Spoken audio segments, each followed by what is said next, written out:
how to create a new directory or files in Plesk File Manager. Log into your Plesk account.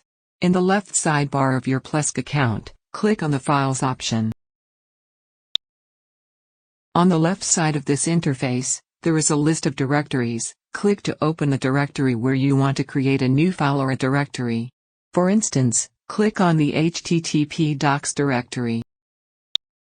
In the File Manager interface, there are options at the top bar that perform different tasks. Go and click on the plus sign to open the drop-down list and then click to select Create Directory option.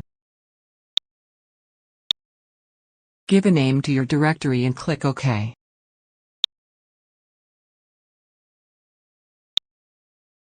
The directory has been created. Similarly, you can select Create File option from the drop-down list and give a name, with an extension, to your file.